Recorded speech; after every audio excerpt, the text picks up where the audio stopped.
ओम नमः शिवाय गुरवे सच्चिदानन्दमूर्तये निष्प्रपञ्चाय शान्ताय निरालम्बाय तेजसे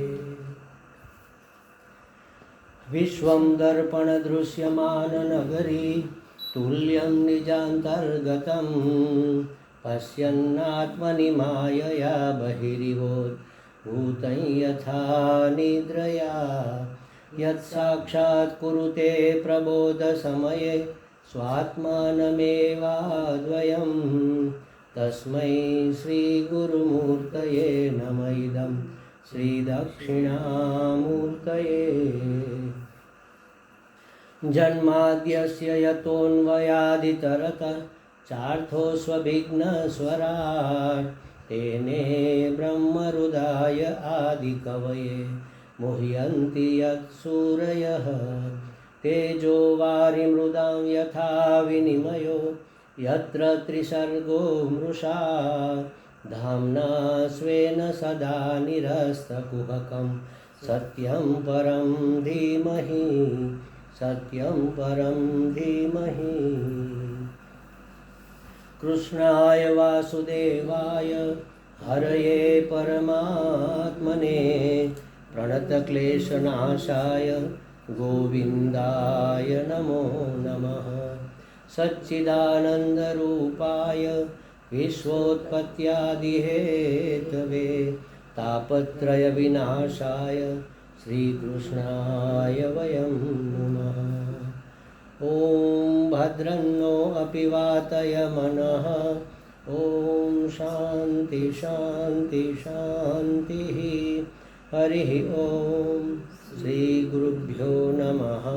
हरिः ॐ।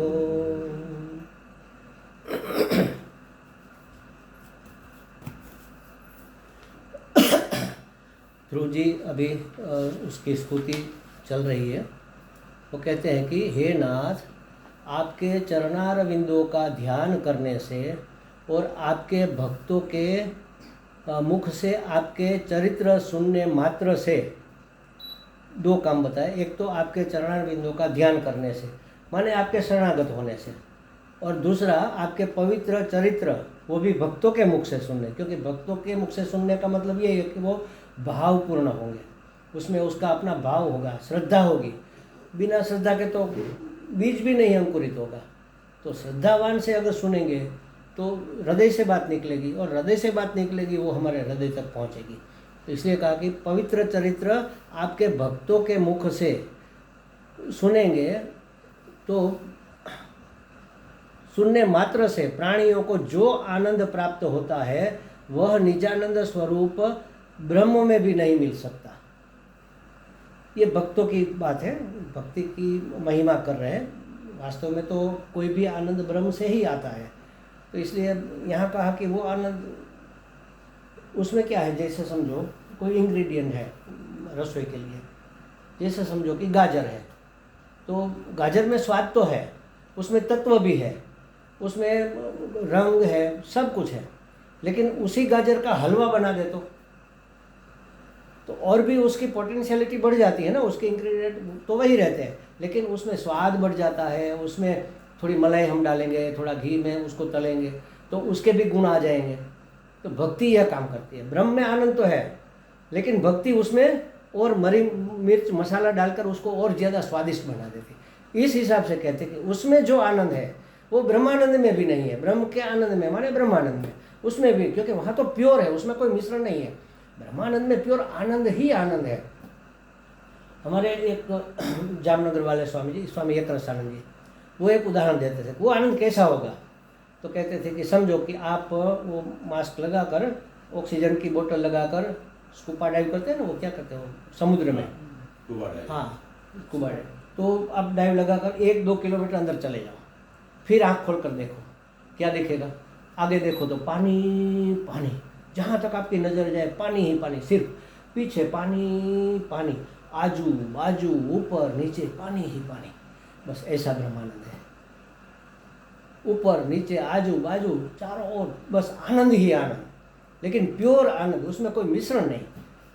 और इसको चौक लगाकर मसाला डालकर भक्तों ने तो उसको स्वादिष्ट बना दिया। इसलिए कहा कि वो आनंद तो ब्रह्मानंद में भी नहीं है, क्योंकि उसमें ये विशेष, वो तो निर्विशेष आनंद है। ब्रह्मानंद निर्विशेष है, उसमें कोई विशेषता नहीं, बस आनंद है। क्यों ये उसमें नहीं आता? भक्ति में तो क्यों आनंद है? क्योंकि भगवान प्रसन्न है। कैसा आनंद है? क्योंकि हम प्रसन्न है, सब प्रसन्न है। फूल खिल रहे हैं, बिजली चमक रही है, हवा बह रही है, चिड़िया चहक रही है, कोयल कूक रही है, मोर नाच रहा है, कितना आनंद है। ये सब विशेषता उसको जोड़ देते हैं। ये आनंद उस समय भगवान हमें दर्शन देंगे तो कैसा आनंद होगा।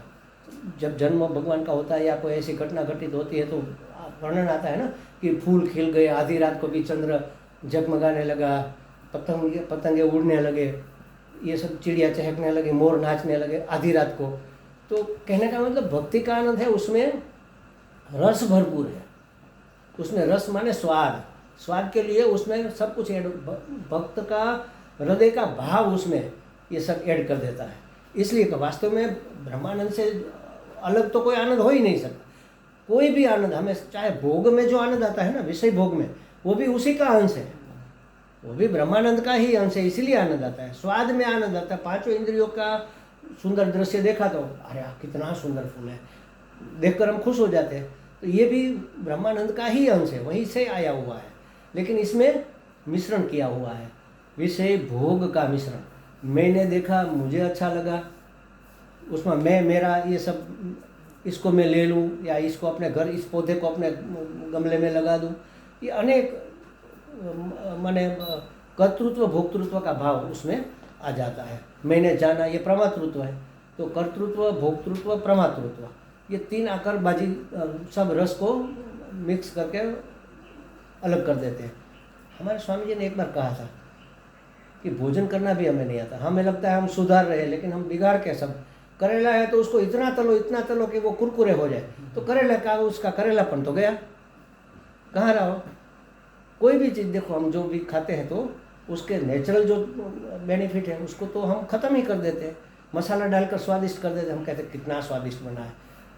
लेकिन हाँ, मैंने एक बार इसको बताया, 6 महीने तक ये व्रत लिया था कि नमक नहीं खाएंगे, कोई भी मरी मसाला नहीं, तेल भी नहीं, तेल नहीं, मरी मसाला नहीं, सिर्फ घी 1 चम्मच डालकर उसमें 1 चुटकी जीरा और जोंक लगा दिया बस, ताकि कोई सब्जी वायु न करे।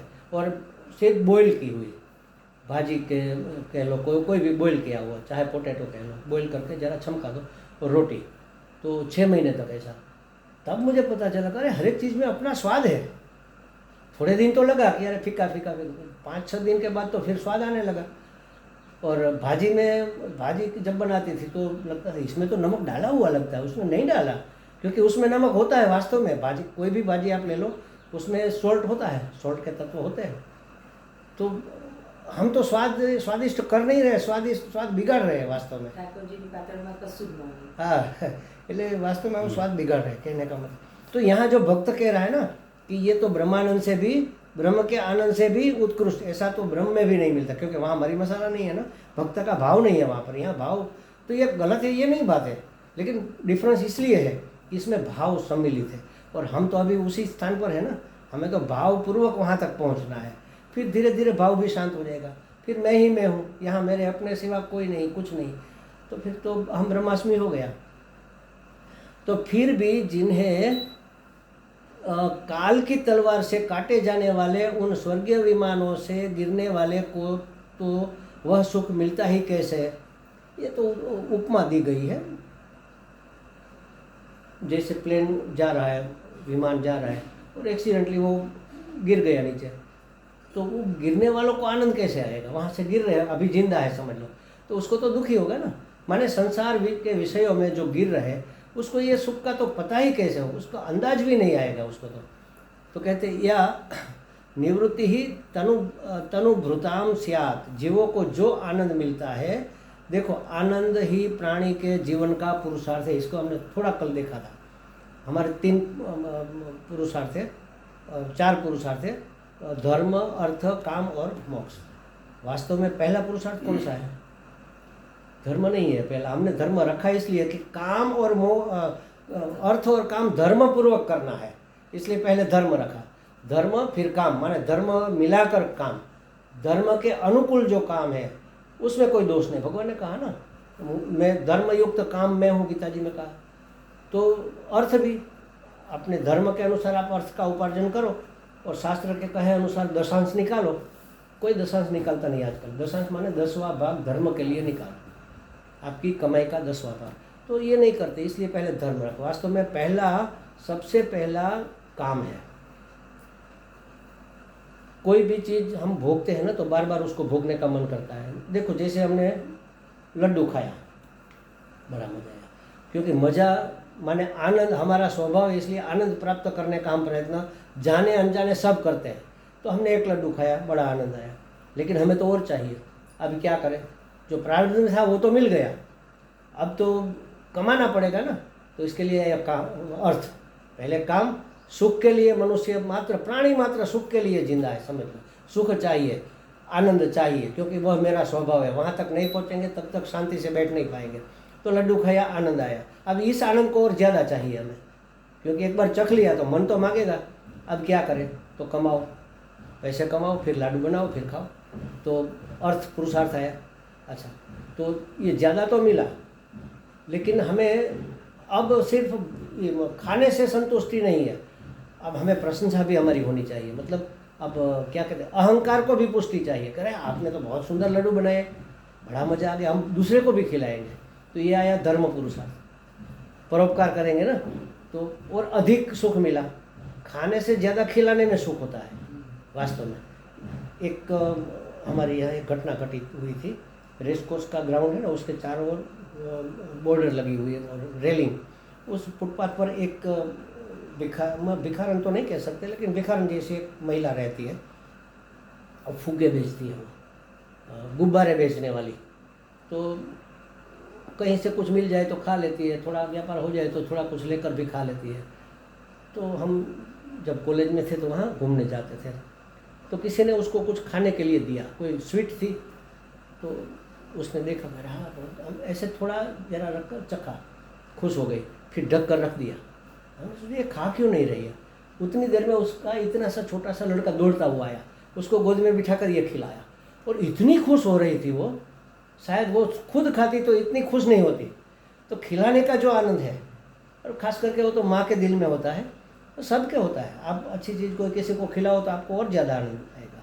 तो ये धर्म पुरुषार्थ है। पहले काम, फिर और ज़्यादा चाहिए तो अधिक चाहिए तो अर्थ कमाओ, अधिक चाहिए तो धर्म कमाओ। लेकिन ये भी टिकेगा नहीं ना। स्वर्ग का सुख मिलेगा, लेकिन क्षीणे पुण्य मर्त्य लोकम विसंति। अब हमें परमानेंट सुख चाहिए, तब आएगा मोक्ष। यहाँ तक आते आते पता चलेगा कि ये सुख तो सब आने जाने वाला है, अब हमें नित्य सुख चाहिए, तब आएगा मोक्ष। तो यही बात यहाँ अलग शब्दों में कह रहे कि हर एक जीव को आनंद चाहिए। आनंद ही परम पुरुषार्थ है। यह बाकी के 3 क्यों किया हमने? सुख के लिए, माने आनंद के लिए। तो परम पुरुषार्थ तो आनंद ही हुआ ना, नित्य आनंद, यही परम पुरुषार्थ हुआ। तो देखो, आनंदित प्राणी के जीवन का परम पुरुषार्थ है। पूरा जीवन हर एक प्राणी एक ही वस्तु को प्राप्त करने का प्रयत्न करता है, और वो है आनंद। अगर पता चले कि गोरा में अनुष्ठान करने से बड़ा दुख होगा तो हम यहाँ नहीं करेंगे, वहाँ से निकल भागे ना। वहाँ सुखपूर्वक नहीं हो पाता। हमें करना है, लेकिन सुखपूर्वक, कोई भी चीज़ हमें सुखपूर्वक करनी है। कहीं जाना है, आना है, कुछ करना है, कुछ लेना है, कुछ देना है, उसके सेंटर में क्या रहता है? सुख। अगर पता चले ऐसा करने से सुख नहीं होगा तो हम नहीं करेंगे। इवन समझो कि गुरु जी के आश्रम में जाना है, स्वामी जी को मिलने जाना है, और पता चले वहाँ जाकर बड़ा दुख होने वाला है, तो हम पोस्टपोन कर देंगे, आज नहीं कल जाएंगे। गुरु जी कहाँ भागे जा रहे हैं। लेकिन हमारे सुख में विक्षेप कोई नहीं चाहता। अंतिम ध्येय तो वही है। कोई भी क्रिया हमारी सेंटर में सुख है। सुख माने आनंद। तो आनंद तो हम जानते नहीं है ना, इसलिए सुख को उसके ऑल्टरनेट में रख दिया। सुख का विरोधी दुख हो सकता है। विषयों से जो प्राप्त होता है वह सुख कहलाता है, और स्वतः जो अपना स्वरूप है वह आनंद है। वह कहीं से आता जाता नहीं, किसी में से नहीं आता, वो मेरे में भरा पड़ा है, उसका नाम आनंद है। वो अपने आप निकलता है। तो कहते हैं कि एक ही वस्तु हर एक प्राणी चाहता है, और वह है आनंद। जहाँ से आनंद मिलने की संभावना दिख जाए उस ओर मनुष्य दौड़ता है। आजकल देखो इधर से उधर पैसे कमाने में क्यों दौड़े? क्योंकि आनंद चाहिए, खरीद कर लेना चाहिए। प्रारब्ध में था वो तो मिला, और चाहिए। अब अर्थ पुरुषार्थ, अब उसकी आदत नहीं छूटती। फिर भी कोई लोग ऐसे हैं कि भाई बहुत पैसे कमाए, चलो थोड़ा नाम भी हो जाए, तो धर्मशाला में अपना नाम लिखवाएंगे, कहीं कमरा बनवा देंगे, कहीं मंदिर में दान देंगे, कहीं सामाजिक फंक्शन चल रहा है तो उसमें अनाउंस करवा देंगे कि भाई हमारी ओर से इतना लिख लो, तो लोग प्रशंसा करेंगे ना, करें वाह वो तो बड़ा सेठ, बड़ा दानी है। बस ये सुनने में आनंद आता है। केंद्र में तो आनंद ही है, समझ लो। चाहे दान दो, चाहे कोई सेवा कर दो, चाहे कुछ भी करो, आनंद चाहिए बस। हर एक प्राणी को, मनुष्य मात्र को नहीं, हर एक प्राणी। चींटी आ रही ना, आप बीच में उंगली रखो तो ये घूम कर चली जाएगी, क्योंकि समझते कि यहाँ जाएंगे तो ये दुख है, दुख से भागेंगे। जहाँ सुख है उस तरफ जाओ, हर एक प्राणी। इसलिए हिंसा उसको कहते हैं कि जिसको करने से प्राणी डर के भागे, वह हिंसा है। जो डर के भाग नहीं रहा है, हम निर्जीव चीज़ खा नहीं सकते महाराज। हम जो खाते हैं वो सजीव ही है। जैसे लौकी है, घिया है, कोई मूंगफली के दाने हैं, सब हम सजीव ही खाते हैं। ये लकड़ी खा सकते हैं क्या? प्लास्टिक खा सकते हैं? नहीं खा सकते। आम खाते हैं, आम का पेड़ खा सकते हैं क्या? वो सूखी लकड़ी नहीं खा सकते ना, उसमें जीव नहीं है, सजीव होना चाहिए। मूंग इत्यादि भी हम अंकुरित करके और ज़्यादा लेकिन उसको खाने में, उसको काटने में वो भागते नहीं है, माने उसको भय नहीं है, भय का सेंसेशन नहीं है। तो किसी के दिल में भय पैदा हो, ऐसी क्रिया करने का नाम हिंसा है। मार देने का नाम या काट देने का नाम हिंसा इसलिए है क्योंकि उसमें भय है। बाकी काटते तो हम लोग की घिया को भी है, बैंगन भी काटते हैं, लेकिन बैंगन भाग कर थाली में पड़ा है, सुरीली बैंगन भागेगा थोड़ी, क्योंकि उसमें ये सेंसेशन ही नहीं है, तो वो हिंसा नहीं है। उसके बगैर तो कोई जी नहीं सकता ना। प्राणी प्राण जीवो जीव से भोजनम, जीव का भोजन जीव ही है, चाहे छोटा बड़ा जो भी। हम कहते हैं मछली, छोटी मछली को निगल जाती है, हम क्या करते हैं? हम भी वही तो करते हैं ना, हम सजीव ही खाते हैं। कोई निर्जीव तो चीज़ खा नहीं सकते। तो निर्जीव होगा तो वो खाने लायक रहेगा ही नहीं, वो बिगड़ जाएगा। डिकम्पोज कहते हैं, डिकम्पोज हो जाएगा। तो जहाँ से आनंद मिलने की संभावना हो, ऐसा दिख जाए, मनुष्य उस ओर दौड़ता है। थोड़ा बहुत आनंद मिलने लगता भी है, मगर तुरंत ही उस आनंद की मर्यादा हमें दिख जाती है कि बस अब इतना ही, और चाहिए हमें, और आनंद चाहिए। अतः वह आनंद प्रद दूसरी वस्तुओं की ओर ध्यान केंद्रित करता है। अब इसमें आनंद नहीं आया तो चलो उसमें आएगा, उसमें नहीं आया उसमें आएगा, हमें पूर्ण आनंद चाहिए। आज तक संसार में किसी को पूर्ण आनंद नहीं मिला। किसी को नहीं मिला तो क्या हमें मिल जाएगा? लेकिन कोई सोचता ही नहीं ना। आज तक किसी को नहीं मिला तो हम किस खेत की मूली, हमें कैसे मिल जाएगा?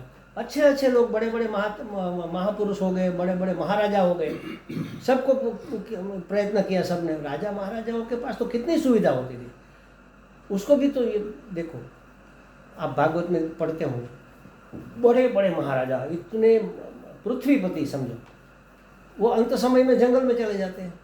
भगवान बुद्ध को भिखारी थोड़े ही थे, तो राजा के पुत्र थे। महावीर भिखारी थोड़े ही थे, महाराजा के पुत्र थे। इसमें आप देखो, जो भी राजा है अंत समय में बच्चों को सौंप कर साधना करने के लिए, क्यों भाई, क्या दुख है आपको? नहीं, पूर्ण आनंद जो चाहिए वो यहाँ नहीं है। वो चाहे किसी के उपदेश के कारण के भी परमात्मा की प्राप्ति कर लो, मुक्त हो जाओ, ये सब ऑल्टरनेट शब्द है। वास्तव में आनंद के लिए मुक्त होकर करना क्या है? आनंद में अवस्थित होना है ना, और क्या करना है? मुक्त होने का मतलब यही कि हमारे आनंद में कोई क्षति ना हो, कोई भंग ना हो, एक रस अखंड अनंत आनंद की अवाप्ति, इसका नाम मुक्ति, इसका नाम परमात्मा की प्राप्ति। एक ही हो, दूसरा हो ही नहीं, ऐसा अखंड हो, खंड न हो, अखंड हो, एक रस हो, यहाँ गाढ़ा यहाँ पतला, ऐसा नहीं, एक रस और अनंत आनंद की अवाप्ति। अवाप्ति माने प्राप्ति, इसी का नाम तो मुक्ति है। तो कहते हैं कि एक वस्तु में नहीं मिला तो दूसरी में खोजेंगे, कि दूसरी वस्तु की ओर ध्यान केंद्रित करने लगते हैं, क्योंकि मनुष्य शाश्वत आनंद खोज रहा है। शाश्वत माने अखंड एक रस अनंत आनंद खोज रहा है, जो सर्व देश में मिले, सर्व काल में मिले, सर्व वस्तु में मिले और सर्व संयोग में मिले। मनुष्य शाश्वत आनंद ढूंढ रहा है। शाश्वत का मतलब है सर्व देश में, देश माने जगह, सब जगह मिले, सर्व काल में, काल माने समय, सब समय में मिले, सुबह मिले, शाम को मिले, रात को मिले, सब समय में मिले, सर्व वस्तु में मिले, हर एक में से आनंद मिले। अब समझो लड्डू में मिला लेकिन गुलाब जामुन में नहीं मिला, ऐसा नहीं। देखने में मिला, सुनने में नहीं मिला, ऐसा नहीं। इंद्रियों के हर एक विषय में, सब वस्तु में मिले और सब संजोग में मिले। कोई भी संजोग हो, बारिश हो, तूफान हो, आंधी हो, हर समय हमें आनंद चाहिए। हमने कभी सोचा है कैसा आनंद चाहिए? कभी नहीं सोचा। मानो कि अभी भगवान प्रसन्न होकर कहे कि चलो आपने बहुत अच्छा अनुष्ठान किया और आपने तो इतना बड़ा सहयोग दिया, मांगो आप क्या चाहते हो। तो आप कहोगे महाराज आनंद प्रदान कर दो। तो उनका ठीक है, चलो 5 से 6 आप सत्संग करते हो, उस समय आपको आनंद आएगा। नहीं नहीं महाराज, इसके सिवा बाकी दिन में भी आना चाहिए ना। तो कहेंगे ठीक है, चलो आप बहुत बुद्धिमान हो, सब समय आपको आनंद मिलेगा, पूरा सुबह रात शाम सब समय आपको मिलेगा, लेकिन गोरा आश्रम में मिलेगा। तो आप कहेंगे नहीं, गोरा आश्रम में हम, मुझे तो बड़ौदा भी चाहिए, वहाँ हर जगह चाहिए ना, हर समय चाहिए, हर जगह चाहिए। उसने कहा हाँ पक्के व्यापारी है, चलो मांग लिया, कोई बात नहीं, हर समय मिलेगा, हर स्थान में मिलेगा।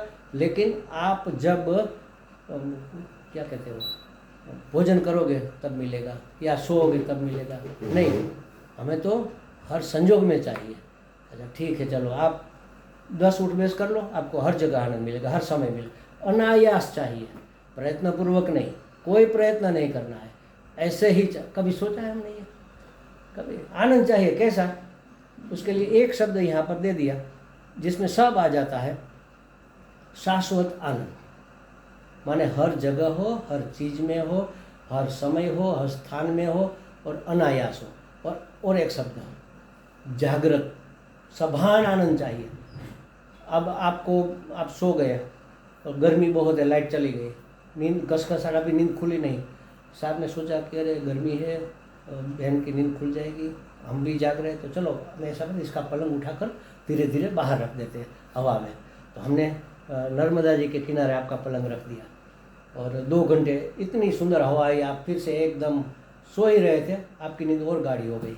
फिर लाइट आ गई तो उठाकर हम अंदर लेकर रख दिया। सुबह में कहा कैसी मज़ा आया कि नहीं? आपने कैसा मज़ा? अरे गंगा नदी किनारे आपको हवा इतनी अच्छी, हम तो पसीना पसीना हो रहे थे, आप तो, मुझे कुछ पता नहीं, मैं तो अभान था ना। तो ये आनंद किस काम का? सभान आनंद चाहिए, अनायास, किसी भी आयास के बगैर चाहिए, हर समय, हर स्थान में, हर वस्तु में चाहिए, हर संजोग में चाहिए। ऐसा आनंद हमें चाहिए।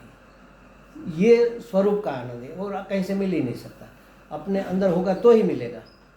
तो अपना जो आनंद है, स्वस्वरूप का जो आनंद है, उसके लिए सभी दौड़ भाग रहे हैं, लेकिन पता नहीं है कि हमें क्या चाहिए। बस मज़ा होना चाहिए, आनंद आना चाहिए, सुख मिलना चाहिए। वही सुख विषयों में से चाहे मिले, चाहे समय से मिले, चाहे स्थान में मिले, है अपने स्वरूप का ही, उसका एक अंश यहाँ पर प्रकाशित हो रहा है बस। तो जो प्राप्त होने के बाद क्षीण न हो जाए, पूरा का पूरा एक रस कहा ना हमने, आज थोड़ा ज़्यादा मिला, कल थोड़ा कम मिला, धीरे धीरे खत्म हो जाता है ना, सब चीज़ खत्म हो, तो ये क्षीण नहीं होना चाहिए, वैसा का वैसा रहे, अजर अमर रहे आनंद, ऐसा चाहिए। ऐसा अक्षय आनंद जिसमें कोई क्षय ना हो और जिससे बढ़कर अन्य कोई आनंद हो ही नहीं, ये सबसे बढ़िया आनंद चाहिए।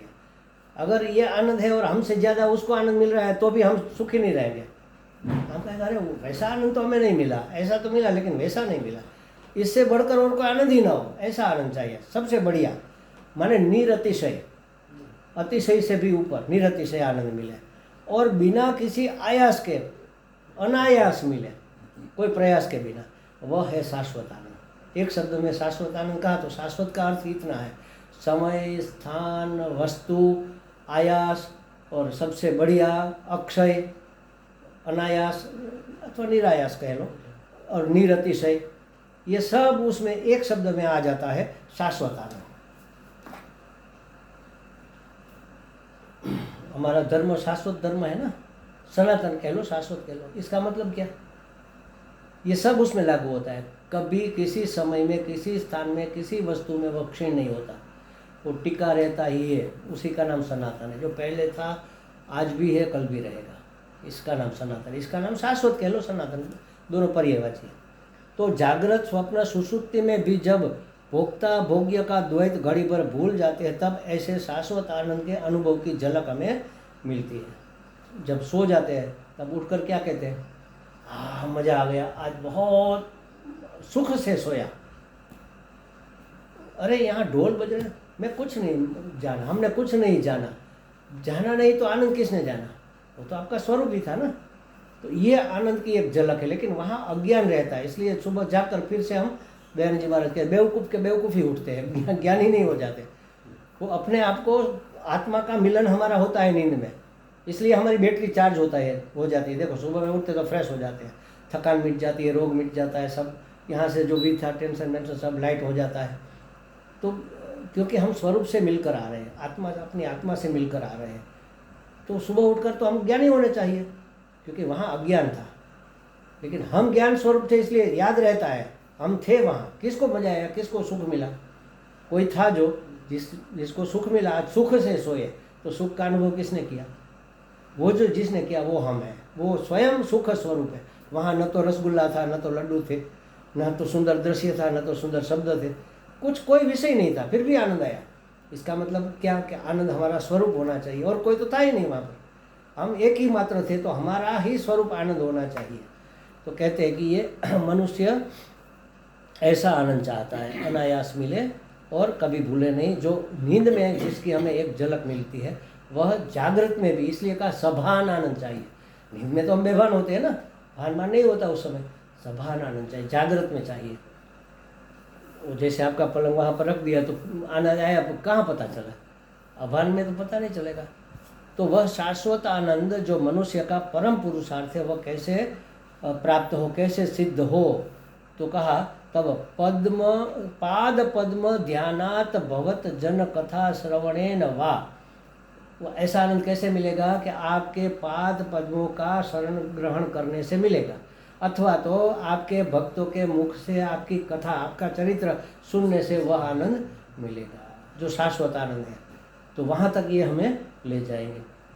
चरणों का शरण लेना माने उसकी शरणागति स्वीकार करना। चरण माने शरणागति।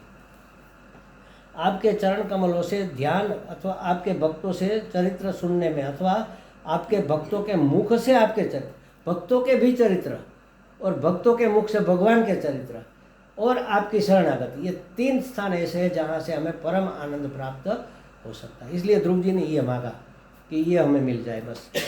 भगवान के चरण कमल आध्यात्मिक, आदि भौतिक, आदि दैविक, तीनों संतापों की निवृत्ति करने वाले हैं। यहाँ स्पष्ट हो जाता है कि भगवान के चरण माने शरणागति। तीनों तापों की निवृत्ति कब होगी? जो है, जहाँ है, जैसा है, ठीक है, क्योंकि भगवान की योजना है, भगवान स्वयं है। माने आपने समर्पण कर दिया ना, तो फिर आदि भौतिक दुख नहीं होगा। बाहर कुछ भी हो जाए ठीक है, अंदर कुछ भी हो जाए ठीक है, ऊपर से कुछ आ जाए ठीक है, ये ईश्वर की योजना है, इसी में कल्याण होगा। तो आध्यात्मिक, आदि भौतिक, आदि दैविक, तीनों तापों की शांति हो जाती है भगवान की शरणागति से। तो इसलिए कहा कि आदि भौतिक, आध्यात्मिक और आदि दैविक, तीनों तापों की निवृत्ति करने वाला आपका चरण कमल है, माने आपकी शरणागति है। अपनी व्यक्तिगत उपाधि के कारण होने वाले आदि व्याधि, ये आध्यात्मिक संताप है। अपने अंदर जो भी आदि व्याधि होती, व्याधि माने बीमारी, आदि व्याधि जो भी होती है, हाँ, आदि माने मन की बीमारी, व्याधि माने शरीर की बीमारी। मानसिक बीमारी को आदि कहते हैं और शारीरिक बीमारी को व्याधि कहते हैं। तो आदि व्याधि है वो आध्यात्मिक दुख है। अपने आसपास के जीव जगत में कुछ हो जाए और उसके उपद्रव हमें परेशान करे, तो आदि भौतिक उपाधि, आदि भौतिकता। जैसे कल वो कॉकरोच निकला था तो हम परेशान हो गए थे। आज सुबह ये तो अच्छा है, इसको नहीं मिला। मैं जब सुबह में उठ कर गया तो एक इतना बड़ा काला काला वो स्पाइडर, हाँ, અને આવડું મોટું અળસિયું, બે વસ્તુ। મારો સ્વભાવ એવો કે એને કોઈ ઈજા કે એને કોઈ પરેશાની ન થવી જોઈએ, પહેલી વસ્તુ। હવે કેમ કરવું? અને પહેલાં હું ટોયલેટ ગયો ત્યાં સુધી મેં જોયું, પ્રાર્થના કરી કે હે ભગવાન આને એવી અકલ દે કે જરા સાઈડમાં જતો રહે, નહીં તો હું મારે નાહવું કેમ? કારણ કે એને છાંટા ઉડે તો અને કરોડિયો પાણીમાં મરી જાય, પાણીમાં પડી જાય ને પછી બહાર ન નીકળી શકે। મારે ઘણી વખત ઘરે ડોલ હોય ને, સાંજે હું ભરી નાખું તો ઢાંકી દઉં। પછી એક વખત અંદર પડી ગયેલો અને જોયું સવારે તો મરેલો નીકળ્યો, ત્યારે બહુ મને અફસોસ થયો, એટલે ઢાંકી નાખવાનું। હવે મેં પાણી ઉઠશે તો આ અળસિયું તો ઠીક છે, એ તો પાણીનો જીવ છે, એટલે મેં એને પાણીનું આમ ડબલું નાખીને પેલા આઉટલેટ જે હોય ને ત્યાં મોકલી દીધું, તો અંદર જતું રહ્યું, એટલે એ છૂટી ગયું। પછી કરોડિયાની મેં રાહ જોઈ, બ્રશ કરી ત્યાં સુધી મેં રાહ જોઈ, ધીમે ધીમે ધીમે આવે તો છે, એમ કરતાં કરતાં દિવાલ પાસે પહોંચ્યો ને, એટલે મેં આમ હાથથી આમ જરાક છાંટો નાખ્યો એટલે ભાગીને દિવાલે ચડી ગયો। હા, હવે વાંધો નહીં, એ તમને જોવા નહીં મળ્યો હોય. એટલે એ જે આપણને દુઃખ ઉત્પન્ન થાય એનાથી જીવ જંતુઓથી આજુબાજુની કોઈ અહીંયા સત્સંગ કરીએ છીએ કોઈ બહાર જોર જોરથી રેડિયો વગાડે અથવા ભૂર કરતું પેલું હેલિકોપ્ટર નીકળે, તો એ બધી આધિભૌતિક ઉપાધિઓ. અને કંઈ ન હોય વાવાઝોડું આવે, ધરતીકંપ થાય, એ આધિદૈવિક ઉપાધિ, આધિદૈવિક તાપ અથવા દુઃખ कह लो, ताप कह लो. तो आसपास के जीव जगत से स्वाभाविक या हेतुपूर्वक कोई जानबूझकर भी कर सकता है कि चलो ये सत्संग, बड़े सत्संगी देखे, चलो रेडियो जोर से बजाओ, ऐसे भी होते हैं लोग. तो हेतुपूर्वक भी दुर्वर्तन द्वारा प्रतिकूलता पैदा करे तब होने वाले संताप को आधिभौतिक संताप कहते हैं. और हमारे नियंत्रण में जो नहीं है, ऐसे अतिवृष्टि, धरतीकंप इत्यादि दैवी या कुदरती घटनाओं के कारण होने वाले संताप को आधिदैविक संताप कहते हैं. तो 3 संताप हमारे जीवन में, इसलिए शांति मंत्र के बाद हम 3 बार शांति ही शांति ही शांति ही बोलते हैं. पहली शांति माने आध्यात्मिक तापों की शांति, संताप, ताप माने संताप, संताप की शांति. दूसरा आसपास की शांति. और तीसरा कुदरत की शांति, कुदरती कोई आफत ना आए. कब तक? जब तक हम सत्संग सुन रहे हैं तब तक कम से कम ना आए. हम तो चाहते हैं कभी ना आए, लेकिन इतनी देर के लिए तो है भगवान आप उसको रोक दो, ताकि हमारा ये अध्यात्म का सत्संग ठीक से चल पाए. और भगवान चाहते हैं कि ये हम करके आगे बढ़े, इसलिए ये प्रार्थना सफल होती है. कई बार देखा गया है, हमारे यहाँ जो सत्संग चलता था, रेस कोर्स में मेरे प्रवचन होते थे.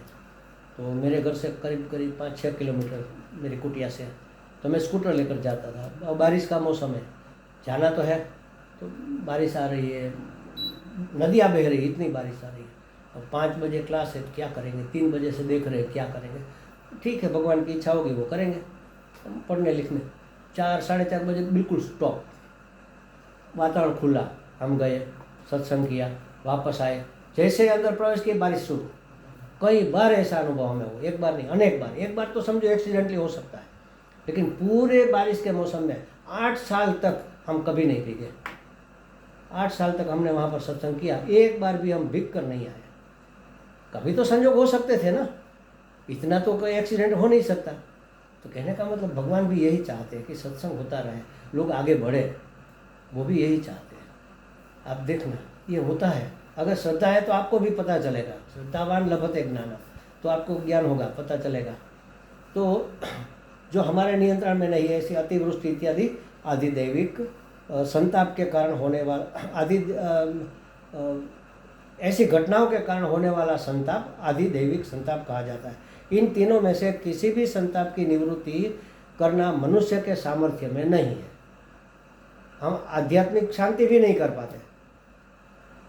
एक उदाहरण देता हूँ. कहीं जैसे ये बोला रिलायंस वाला, क्या नाम, अंबानी, उसका जो लड़का है एकदम मोटा, पता है आपको? हाँ, उसको क्या कमी है? वो ट्रीटमेंट क्यों नहीं करवाते? हर एक देश में उन्होंने जांच लिया, इस रोग की कोई दवाई नहीं है. अब क्या करें पैसे को? बोलो, कितनी पहचान है, कितना बड़ा नाम है, कितने पैसे हैं उसके पास, जो चाहे करवा सकते हैं. 1 ग्राम भी उसमें वजन कम नहीं हो पाता. ऐसा एक रोग आता है जिसमें कुछ नहीं हो सकता. मुझे कोरोना हुआ तब શું કહેવાય ને, यहाँ पर પેલા ફોડકા જેવું થાય ને, શું કહે ને, હર્પીસ. हर्पीस, कखवा तो देसी हर्पीस.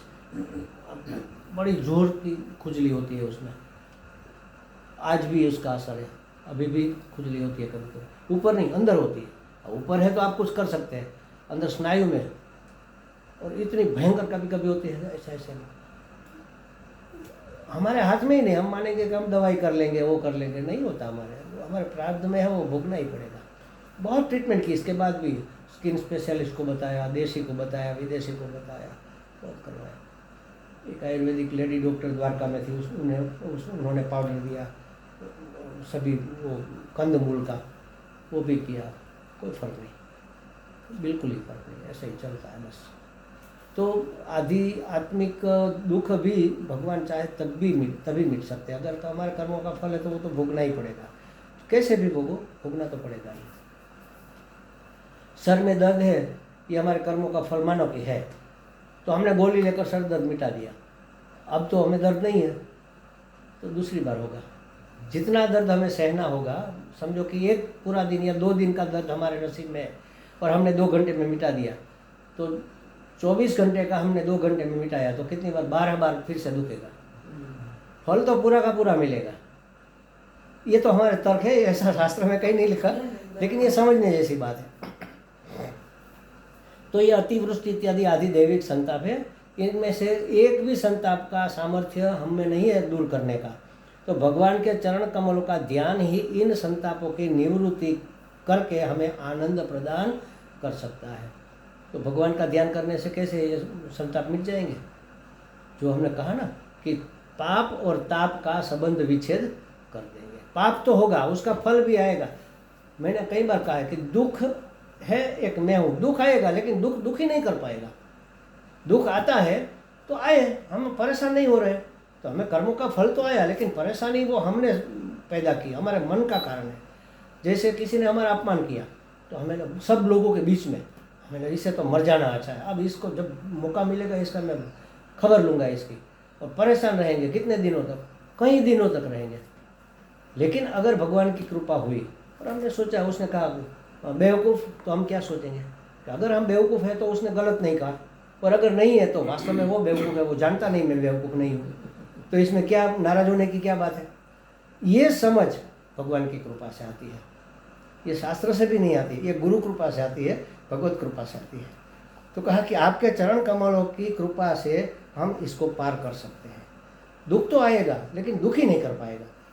पाप तो हो गया है हमसे कई जन्मों तक, लेकिन उसका फल संताप के रूप में हमें भोगना नहीं पड़ेगा। दुख आवे दुखी न करे तो शू वांधो? एक उदाहरण घणी वखत आपको, मेरे एक चाचा जी दूर के, जूनागढ़ हम बारात लेकर गए थे छोटे भाई की, और गांव तो टाउन जैसा है, थोड़ा बहुत बड़ा सिटी तो नहीं है, लेकिन ग्रामीण लेवल का जो एरिया था वहाँ पर थे हम। तो उन्होंने दोपहर भोजन करने के बाद एक हॉल में गद्दे बिछा दिए, आप आराम करो सब। तो हम सब बैठे थे, मेरे चाचा मेरे फादर सब लेटे हुए थे, बातें कर रहे थे लेटे लेटे, और मेरा जो बड़ा बेटा है वो इतना छोटा सा था और बड़ा नटखट था। तो खेलता खेलता वो चाचा के पास चला गया, तो उसने उठाकर अपने पेट पर बिठा दिया खेलने के लिए। किसका बेटा है, क्या करता है, अजी वो बहुत छोटा था, और बातें हो रही है लोगों से। वो बच्चा बैठा है, कभी बाल को छूता है, कभी पॉकेट में से सामान निकाल, बड़ी बड़ी मूँछों वाले चाचा थे। तो एक बार क्या होगा, अचानक उसको क्या सूझा, दोनों मूँछ पकड़ कर खींचा, तो वो खड़े हो गए। गुस्सा भी नहीं हुए, दर्द तो हुआ होगा, लेकिन दुखी नहीं हुए। क्या कहा, मेरा बेटा बड़ा भराड़ी है, बड़ा नटखट हो गया है, और हंसते हंसते बोले दुख तो हुआ, लेकिन दुखी नहीं हुए। तो ऐसे संबंध विच्छेद होता है। आएगा दुख तो आएगा जीवन में, जो कर्मों का फल है वो तो आएगा, लेकिन हमें दुखी नहीं कर पाएगा। दुख में भी हम दुखी नहीं होंगे। तो ये तो दुख की बात थी ना, लेकिन वो दुखी नहीं हुए। और अगर किसी और बच्चे ने ऐसा ही सोया आकर खींचा होता तो कितने नाराज होते, लाठी लेकर पीछे दौड़ते। इतनी अक्ल नहीं है बुजुर्गों के साथ कैसा व्यवहार करें, ये कोई खेलने की चीज़ है, क्या क्या नहीं बोलते, उसके माता पिता तक पहुंच जाते हैं फरियाद लेकर। तो दुख तो आया, वही एक ही समान चीज़, लेकिन दुखी नहीं करता। ये भगवान की कृपा से होता है। भगवान के चरणों की कृपा से हमें ये तीनों संताप से मुक्ति मिल सकती है और आनंद की प्राप्ति हो सकती है। एक और आनंदप्रद साधन है भगवान के भक्तों के चरित्र का श्रवण करना, अथवा भक्तों के मुख से गाए जाने वाले भगवत लीलाओं का श्रवण करना। भक्त ही है जिनमें भगवान का कुछ आविर्भाव हुआ। क्यों आनंद आता है? भक्त के मुख से सुने या किसी और के मुख से सुने, लेकिन भक्त से सुनेंगे तो और आनंद आएगा, और किसी और से सुनेंगे तो इतना आनंद नहीं आएगा। बात एक ही है, कृष्ण लीला, बाल कृष्ण की लीला चल रही है समझ लो, और वो भागा जा रहा है, कृष्ण मटके फोड़ दिए है, और उसके पीछे यशोदा माँ वो लाठी लेकर भाग रही है उसको पकड़ने के लिए। वो हाँफ रही है लेकिन पकड़ में नहीं आ रहा, और फिर पकड़ में आ गया, माता जी ने कान पकड़ा, लाठी ऐसे। कृष्ण क्या कर रहे हैं? रो रहे हैं, इस लंबा मुंह करके रो रहे हैं। अब उसको अंजन किया हुआ है, तो ऐसे ऐसे पहुँच रहे हैं आंसू, तो ये आँख का काजल गाल पर लगा हुआ है। पूरे विश्व का संचालन करने वाले अधिपति कैसे बेचारे बनकर रो रहे हैं। अब इस लीला का वर्णन कोई भी करे और भक्त करे, क्या फ़र्क पड़ेगा? भक्त करेगा तो हमें अंदर तक छू जाएगा। क्यों? क्योंकि भक्त के अंदर भगवान का अंश होता है, तो उसके मुंह से जो बात निकलती है वो पवित्र होकर निकलती है, और दूसरे के मुंह से निकलती है वो मुंह से नहीं, वो बुद्धि से निकलती है। हृदय से बात निकले और बुद्धि से निकले बहुत फ़र्क पड़ता है। कोई दिल से कहेगा फिर जवा दो नहीं यार, जवा दो नहीं, दिल थी आप किसी को बताओ कोई झगड़ा हो गया और आप छोड़ो ना यार, जाने दो, कोई बात नहीं, जाने दो, होता है, चलता है। वो कहेगा ठीक है चलो, आप कहते हैं छोड़ देते हैं। और बुद्धि से कहेगा अरे आप इधर से आए, आप इधर से आए, दोनों का ध्यान नहीं था तो हो गया, इसमें क्या है, तो वो नहीं मानेगा। आपने बुद्धि से बात की, आपने तर्क दिया, लेकिन दिल से कहा जो भी हुआ चलो ठीक है, हो गया, किसकी गलती है, क्यों पचड़े में पड़ना, जो हो गया सो गया, छोड़, तो शायद वो छोड़ भी देगा।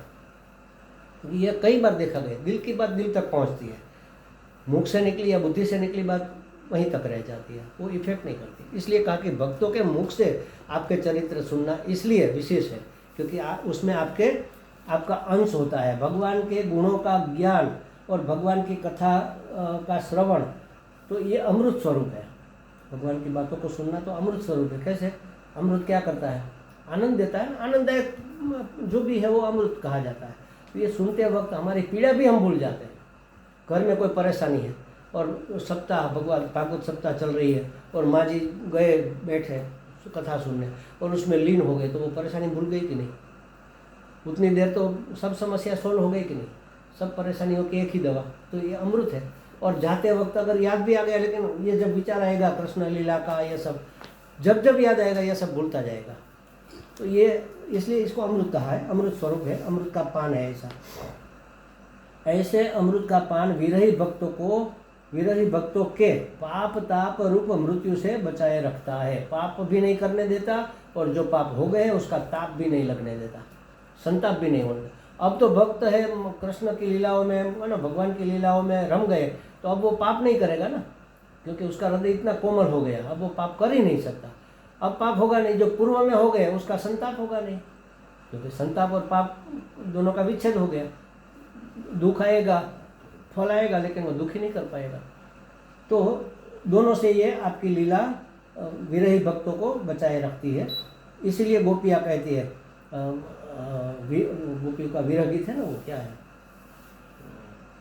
गोपी गीत, उसमें गोपी यही कहती है ना, उसकी एक पंक्ति मैंने, तब कथामृतम तप्त जीवनम कविभिरीडितं कल्पशामहं श्रवणमंगलं श्रीमदाततं भुवि गृह्णन्ति ते भूरिदा जनः। क्या कहा कि हे प्रभु, ज्ञानी भक्तों ने, कवियों ने जिसका गान किया है और जो श्रवण मात्र से परम मंगल करने वाली है, परम सुंदर है और जो बहुत विस्तृत है, ऐसी आपकी लीला कथा अमृत स्वरूप है। हमारे जैसे विरह से संतप्त लोगों के लिए तो वह जीवन सर्वस्व है। एक भक्त ने, ये कथा चलती थी तो प्रश्न किया कि गोपी भगवान से इतना प्रेम करती थी तो उसके विरह में वो उसका जीव निकली क्यों न गया, वो मर क्यों नहीं गई? इतना प्रेम करती, उसके बगैर एक क्षण भी वो जीवित नहीं रह सकती, ऐसा वो कहती भी है कई बार कि आपके बगैर तो हम जिंदा भी नहीं रह सकते। और कृष्ण जब चले गए तो कैसे जिंदा रही? तो इसके उत्तर में ये है कि आपकी कथा सुनते हैं, वो अमृत है, मरने जैसे हो जाते हैं उसी समय अमृत के भी छींटे पड़ जाते, फिर से जीवित हो जाते हैं। तो कथा अमृत पी कर वो जिंदा है। और इतना कथा का मतलब इसकी लीलाओं का असर गोपियों में है, वो खुद कृष्ण अपने आप को समझने लगती है। ये हाँ, वो कहते हैं, एक गोपी ऐसे चुन्नी में हाथ डालकर, देखो देखो मैंने गोवर्धन उठा लिया, आप सब आ जाओ नीचे, आप भिगोगे नहीं, मैंने गोवर्धन, वो कृष्ण बन गई।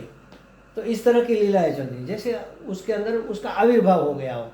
જેવી રીતે કોઈને ભૂત વળગેને કેમ એના જેવો વ્યવહાર કરો, મને આવું ગોપીઓ એટલી હદે એને કૃષ્ણ માટે પ્રેમ હતો। उसकी लीला अमृत से, उसकी कथा अमृत से वो जिंदा रहती थी, वो अमृत था उसके लिए। तो कहते कि आपकी कथा भक्तों के लिए तो अमृत का काम करती है। उसमें ये गोपिया प्रमाण है, ये प्रमाण दिया उन्होंने। जीवन सर्वस्व माने जिंदा रहने का यही एकमात्र आलम्बन है। आपकी इस लीला कथाओं का गान जो भी करते हैं, गान करते हैं या सुनते हैं, बोलते हैं या सुनते हैं, वास्तव में वे ही पृथ्वी लोक में सबसे बड़े दानी है। जो इस कथा का गान करते हैं, जो इस कथा को सुनाते हैं, वो सबसे बड़ा दानी है। क्यों? क्योंकि ये अमृत का दान कर रहे हैं ना, इससे उत्तम चीज तो कोई हो नहीं सकती। कथा अमृत पहले कह दिया, अब जो कथा कह रहे हैं, कथा का जो भी है, चाहे जैसा भी है, लेकिन वो सबसे बड़ा दानी है, क्योंकि वो भगवान की लीलाओं का दान कर रहा है। लोकवार्ता भी हो सकती थी, उसने ऐसा किया, इसने ऐसा किया, क्रिकेट में कौन जीता, कहाँ कौन सा फ्लड आया, कहाँ कौन सी क्या घटना घटी, ये भी हो सकता था। इसके बदले ये तो कथा भगवान की लीलाओं का दान कर रहे हैं, तो इससे बड़ा कोई दानी नहीं, क्योंकि ये अमृत का दान कर रहा है। ये पृथ्वी लोक में सबसे बड़ा दानी है। सा ब्रह्मणि स्वमहिम्ना पि नाथम अभूत, वही निवृत्ति निजानंद स्वरूप ब्रह्म में भी नहीं मिलती। वह आनंद, वह निवृत्ति, पहले जो कहा ना निजानंद रूप ब्रह्म में है, क्योंकि इसमें मरी मिर्च मसाला डाला हुआ नहीं है, ये ज़्यादा और स्वादिष्ट है। लीला कथा सुनना आनंद है, और कहे कि अहम ब्रह्मास्मि तत्वमसि, क्या आनंद आएगा उसमें? उसमें आनंद नहीं है, ज्ञान है, वो आनंद स्वरूप में ले जाने के लिए है। और ये तो पहले से जहाँ से जैसे यात्रा करेंगे, चलो बद्री केदार जाएंगे और वहाँ पर अनुष्ठान करेंगे, तो वहाँ जाके आनंद मिलेगा। जहाँ से शुरू किया तब से आनंद मिलना शुरू हो जाएगा ना। यात्रा में ही भी आनंद है, रास्ते में भी आनंद है। तो कहते हैं कि ये निजानंद स्वरूप ब्रह्म में भी वैसा, वो अंत में मिलेगा, ब्रह्मानंद अंत में मिलेगा, और भक्ति में आनंद शुरू से ही मिलना शुरू हो जाता है, थोड़ा थोड़ा थोड़ा मिलना शुरू। इसलिए भक्ति मार्ग सरल भी है और सरस भी है। सरल तो और भी हो सकते हैं, जैसे कर्म मार्ग है, वो ज़्यादा कठिन नहीं है, वो तो सरल भी है, लेकिन उसमें रस नहीं पड़ेगा। अपने लिए कुछ न चाहो, बस दूसरों के लिए कुछ करते जाओ, इसमें क्या मजा। तो भक्ति मार्ग ऐसा है कि वो सरल भी है और सरस भी है। और इसलिए नारद जी ने कहा कि एकमात्र इस मार्ग से ही परमात्मा प्राप्ति आसानी से प्राप्त हो सकती है। तो श्री भगवान के सगुण साकार सोपाधिक सविशेष रूप के अनुभव में जो अलौकिक आनंद मिलता है, वह अन्यत्र कहीं नहीं मिलता। मन निर्गुण निराकार में वो आनंद कहाँ पर है? न तो वो कोई लीला करता है, न तो हमारे साथ हंसता है, न तो खेलता है, तो आनंद कहाँ? अभी तो हम ज्ञानी तो है नहीं, अभी तो संसारी है। तो संसार की रीति से अगर हमें कोई आनंद दे सकता है सात्विक, तो ये कथा लीला है, ये भक्ति का आनंद है। तो आत्मा रामस्य मुनयो निर्ग्रंथा अप्यु उरुक्रमे, कहने का मतलब ये कि जिनकी हृदय ग्रंथि भिद गई है, माने ज्ञान प्राप्त हो गया है, वह भी आत्माराम मुनि, जो अपने आत्मा में रमण करने वाले मुनि है, वह भी उरुक्रम भगवान की अहेतु की कृपा, अहेतु की भक्ति के पीछे पड़े रहते हैं। ज्ञानी भक्त मने सौथी वधारे प्रिय है, ऐसा गीता जी ने कहा ना, ज्ञानी भक्त मुझे सबसे ज़्यादा, वो तो मेरी आत्मा ही है, ऐसा कहा। तो ऐसे ज्ञानी लोग भी भक्ति माने भजनम सेवनम करते हैं, क्योंकि हरि के गुण ही ऐसे मनोरम है। वो कि सुखदेव जी कितने बड़े ज्ञानी थे, निवृत्ति मार्ग के, उन्होंने बैठकर पूरी कथा सुनाई, कहाँ उतना टाइम।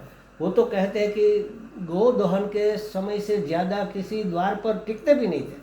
भिक्षा लेने जाते थे ना, तो कितना समय वहाँ खड़े रहेंगे गो दोहन के समय तक? गो दोहन माने 6 मिनट, एक घड़ी, आधी घड़ी, आधी में पुनियाद, पुनियाद माने 6 पाप, आधी घड़ी माने 12 मिनट, एक घड़ी माने 24 मिनट। अब बहनें क्या करती है, चलो 2 घड़ी में पास वाली को मिलाती हो, 2 घड़ी माने कितना हुआ? 48 मिनट, पौना घंटा। हमें लगता है 2 घड़ी माने थोड़ा ही समय होगा, थोड़ा नहीं है। तो वो तो कितना रुकते थे गो दोहन के समय तक, माने 6 मिनट से ज़्यादा रुकते नहीं थे। और 7 दिन का पूरा भागवत, कैसे उसका मन वहाँ लगा, माने निवृत्ति मार्ग के। तो कहा कि उसके हरि के गुण ही ऐसे हैं कि ज्ञानी भक्त भी, ज्ञानी पुरुष भी उसको छोड़ नहीं पाते। तो गुण ही ऐसे मनोहर है कि ज्ञानी भक्त भी द्वैत बंधाय बोधाय प्राक प्राप्यते बोध मनीषी। तो आत्मा स्वरूप ब्रह्म का ज्ञान होने से पहले द्वैत बंधन का कारण बनता है, परंतु आत्मज्ञान को उपलब्ध हो जाने के बाद स्वेच्छा से भक्ति करने के लिए द्वैत कल्पना अद्वैत के सुख से भी सुंदर है। अभी जो भक्त है वो उस तो द्वैत में एक भगवान एक में, द्वैत में होते हैं, ये सुंदर मान सकते हैं, चलो ठीक है। लेकिन ज्ञानी भक्त जब अद्वैत में प्रतिष्ठित हो जाए और फिर स्वेच्छा से द्वैत माने तो ये सबसे सुंदर है। वो शायद मेरे हिसाब से श्रीधर स्वामी या ऐसा कोई एक महात्मा पूरे ज्ञान मार्गी, हड़ाहड़ ज्ञानी, और काशी में थे। तो एक साधक उसका शिष्य आया भागवत लेकर कि महाराज ये भागवत, मुझे भागवत उसमें मुझे इंटरेस्ट नहीं है, ये लीला कथा भक्ति नहीं, ज्ञान की बात है तो बताओ। उसने कहा महाराज फिर भी मैं रखता हूँ यहाँ, आपको अष्टमी को वो लोग अध्ययन नहीं करते, अष्टमी पूर्णिमा 2-3 दिन ऐसे, तो कल अष्टमी है तो आपको अगर इच्छा हो तो जरा नज़र घुमा लेना, नहीं है तो ठीक है यहीं रखता हूँ। तो सुबह तो याद नहीं आया, थोड़ा घूम कर आए, फिर बैठे थे ध्यान गया, अरे ये वो कोई रख गया है, देखते हैं चलो खोला, अरे इसमें तो बहुत सुंदर बातें हैं, क्योंकि ये ज्ञान परक है ना, पूरा परमहंसों की संहिता है, ऐसा सिर्फ वार्ता ही नहीं है। तो उसको अच्छा लगा, उसने पूरा पढ़ा, फिर उसको लगा कि चलो वृंदावन एक बार जाना चाहिए, अगर ये सब चीज़ें हैं तो वृंदावन एक बार देखना चाहिए। तो वृंदावन गए, वहाँ तो भक्ति की भरमार, जहाँ जाओ राधे राधे, जहाँ जाओ हरे हरे, जहाँ जाओ कृष्ण कृष्ण। तो थोड़ा दिन रुके, वापस आए, तो ज्ञान की बातों के साथ साथ भक्ति की बातें करने लगे। किसी ने महाराज आप तो परम ज्ञानी है, ज्ञान मार्गी चुस्त है, और भक्ति की बात है। अरे क्या करूं, मैं तो ज्ञान मार्गी निवृत्ति मार्ग का हूँ, लेकिन वो टेढ़ी टांग वाला घुसा पड़ा है अंदर, वो निकलता ही नहीं, क्या करूं मैं, वो अंदर घुस गया है। कृष्ण टेढ़ी टांग वाला माने वो अंदर ऐसा घुसा है कि उसके बगैर मैं रह ही नहीं पाता। तो ये भगवान की लीला है। जो ज्ञानी भक्त, जो अद्वैत ज्ञानी है, वह भी अद्वैत ज्ञान में प्रतिष्ठित होने के बाद अगर द्वैत पर भक्ति करता है तो उससे उत्कृष्ट आनंद और किसी को नहीं मिल सकता। इसलिए हमारे स्वामी जी देख लो, परम ज्ञानी लेकिन परम भक्त भी। तो ये सर्वश्रेष्ठ लेवल है महाराज। लोग नहीं समझते, जानते नहीं, इसको पता नहीं, ये सर्वश्रेष्ठ लेवल है। अद्वैत की प्राप्ति के बाद भी अगर आप द्वैत परक होकर भगवान की भक्ति करते हो, भक्ति जितना समय करना उतने समय तक आप द्वैत को स्वीकार करो, और उसका जो आनंद है वो शुद्ध में तो है ही, लेकिन आपने उसको हलवा बना दिया तो और आनंद है। इलायची डाली, चीनी डाली, दूध डाला, मलाई डाली और गाजर का हलवा बन गया तो और भी आनंद है, और पौष्टिकता भी और भी बढ़ गई। तो ज्ञानी पुरुष ये काम करते हैं, जैसे हमारे गुरु जी। तो इस तरह से ध्रुव अभी और आगे स्तुति करेंगे चर्चा। ओम पूर्णमदः पूर्णमिदं पूर्णात् पूर्णमुदच्यते पूर्णस्य पूर्णमादाय पूर्णमेवावशिष्यते। ओम शांति शांति शांति। हरि ओम। श्री गुरुभ्यो नमः। हरि ओम।